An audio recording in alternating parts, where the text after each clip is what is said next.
লালন শাহর নামে সেতু হলো কেন?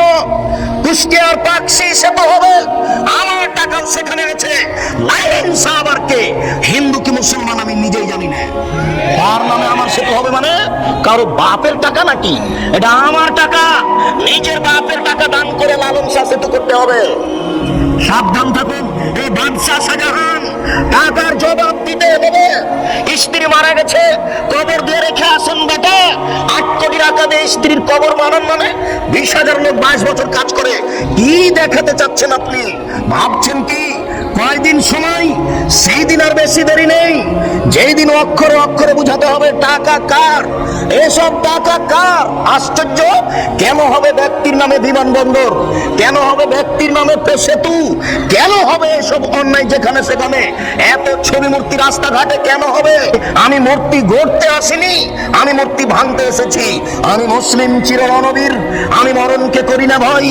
মরলে শহীদ, বাঁচলে গাজী, আমার উভয় সমান। আমার জেল যতটুকু সেল ততটুকু, বাইরে যতটুকু ভিতরে ততটুকু, জেলে যতটুকু সেলে ততটুকু, বাহিরে যতটুকু ভিতরে ততটুকু। আমি মুসলিম চির রণবীর, মরণকে করি না ভয়।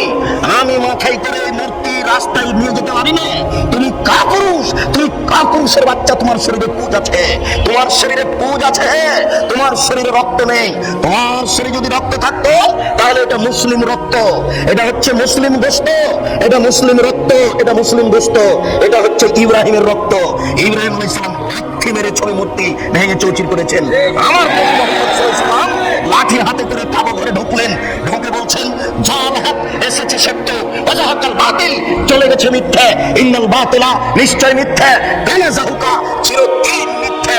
এই বলে লাঠি মেরে সব বাপের ছবি মূর্তিকে ভেঙে চৌচির করে দিলেন। আর আপনি কাপুর সন্তান, মাস্টার ডিগ্রি পাস ছেলে, আপনি কি করে রাস্তাঘাটে মূর্তি তৈরি করলেন? আপনি কি করে ঢাকা বিশ্ববিদ্যালয়ের মাঠে, রাজশাহী বিশ্ববিদ্যালয়ের মাঠে যেখানে সেখানে মূর্তি তৈরি করলেন? আপনার শরীরে রক্ত নয়, পুজ আছে, ওইগুলো হাসপাতালে গিয়ে বের করে ফেলেন, ওগুলো দিয়ে লাভ হবে না।